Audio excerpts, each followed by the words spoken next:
Adesso invece con noi... Che testimonianza. Grazie. Non la tua, la sua. Certo, sì, assolutamente. Donato Greco, buongiorno. Buongiorno a tutti. Epidemiologo, Buongiorno. consulente dell'OMS, ex membro del Comitato Tecnico Scientifico, il CTS, che da ieri ha cessato di esistere, signor Che Greco. effetto le fa, ex membro del CTS? Beh, io sono ex di molte cose, perché sono pensionato, certo. ex direttore generale del Ministero, ex epidemiologo all'Istituto Superiore, quindi di ex già ce l'ho abbastanza. Lei era entrato nel CTS a marzo 2021, quindi c'è stato praticamente un anno. Sì, un anno, 65 riunioni, molto intense, molto attive, molto coordinate. Ma avete fatto una festicciola di fine produzione, diciamo? No, il ministro ci ha invitato al Ministero lì a Lungotevere Ripa e per ringraziarci abbiamo fatto un breve incontro molto, devo dire, signorile. Ecco. Ma c'eravate tutti? Tutti c'eravamo tutti. Ma neanche un brindisi, quindi perché qualche giornale ha scritto una piccola... Niente brindisi, niente cene, niente cene. Comunque, ripeto, insomma, è una cosa che aspettavamo e che condividevamo. Ma è stata una liberazione questa, la fine del CTS, signor Greco? Certamente è stato un impegno importante, non soltanto in termini di tempo e di preparazione delle riunioni, ma anche di responsabilità. Questa è stata la cosa più importante. Ma in queste 65 riunioni del CTS, ricordiamo il Comitato Tecnico Scientifico che in alcuni momenti della crisi della pandemia era il punto a cui tutti si aggrappavano, qual è stata quella più difficile, più complicata? Certamente, guardi, la difficoltà è spesso stata quella di dover applicare, dover suggerire misure di contenimento e di mitigazione la cui dimostrazione scientifica di efficacia era debole, mentre invece i costi sociali e economici erano certi. Ci faccia un esempio, per esempio. Ci faccia un esempio del passaggio. Chiusure, qualunque chiusura, cominciare dalle scuole alle restrizioni sul commercio, tutte queste cose, ripeto, sono misure di mitigazione che hanno un effetto sul contenimento dell'epidemia, ma certamente non riescono a contrastare la diffusione del virus, come poi si è visto, perché di fatto anche l'isolamento più crudo del marzo del 2020 non ha sortito nessun effetto di contenimento dell'epidemia. Senta, e l'errore più grande che avete fatto in questo anno in cui lei ha partecipato al CTS, professor Greco? Forse l'errore più grande è stato quello di non aver prodotto molta comunicazione, anzi direi non aver affatto prodotto comunicazione. Cioè che comunicavate male? Invece spazio a una serie di virologi autonominati che hanno gestito la comunicazione. Cioè nel senso che lei dice avrebbero dovuto parlare di più i membri del CTS rispetto che ai virologi che sono diventati famosi in televisione, Pregliasco, Bassetti, Crisanti, Galli. Di fatto il CTS ha fatto una conferenza stampa tutte le settimane, quindi la comunicazione ufficiale c'è stata sempre, ma certamente non c'è stata la comunicazione, come devo dire, mediatica, che invece è stata occupata da altri spazi. E perché i virologi, quelle che vengono ormai chiamati le virostar, i virologi star televisivi, erano più presenti dei membri del CTS nelle trasmissioni? Noi avevamo un vincolo di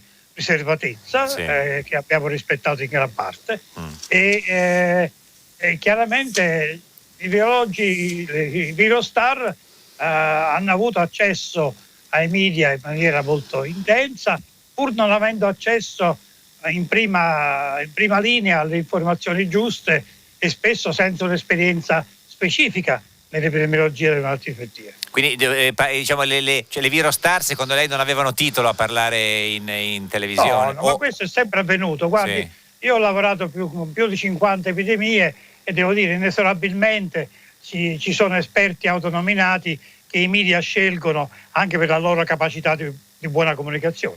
Certo. C'era qualcuno che le piaceva di meno, qualcuno che le piaceva di più? Assolutamente. Devo dire che Burioni è stato utile nella sua comunicazione formale, anche delle sue lezioni da Fazio. Insomma, Burioni è stato molto utile, devo dire anche molto onesto rispetto ai contenuti. Molto crudo anche. insomma, ha detto cose giuste, ha dato un contributo scientifico utile, insomma. Altri meno. Chi è stato meno utile invece, professor Greco? Beh, non mi metto a fare nomi. Vabbè, ha fatto quello positivo di Burioni, ormai intanto il CTS è finito.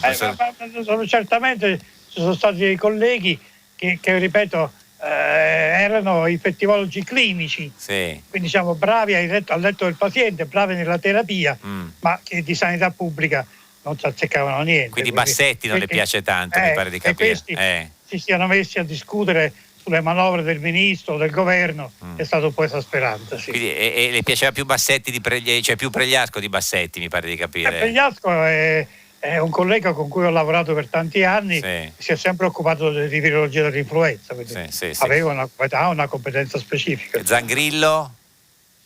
Ma Zangrillo è un rianimatore, non si azzecca niente con l'epidemiologia delle malattie infettive. E Crisanti? Beh, Crisanti è un polemico, come tutti sanno, sì. È un polemico, bravissimo con le zanzare, ha fatto dei lavori fondamentali di entomologia sulla malaria, quindi è un personaggio anche molto discusso nel mondo accademico, ha avuto varie vicende difficili, però una persona culturalmente onesto. Certo. E la dottoressa Viola?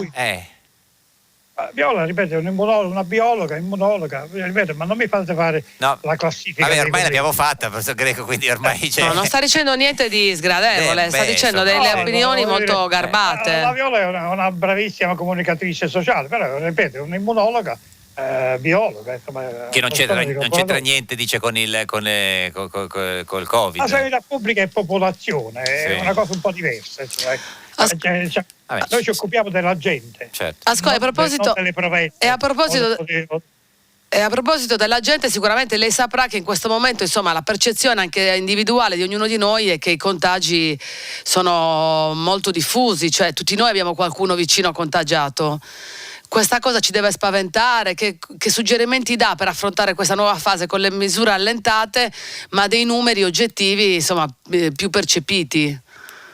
Guardi, Geppi, due grandi famiglie, quella dei vaccinati. Io stesso con 3 dosi mi sono beccato il Covid con Omicron, e devo dire, Omicron ha dato una influenza-like illness, una malattia blanda, spesso asintomatica, è stata quasi una quarta dose, e ha colpito più di 7 milioni di italiani in questi 3 mesi. Sì. Anch'io, io faccio parte di questi 7 milioni, io sono negativa da 3 giorni. Perché ha dato un rinforzo potentissimo e naturale all'immunità già acquisita col vaccino. E lei ha perso l'olfatto e il gusto con la Omicron? No, io ho avuto un giorno di febbre.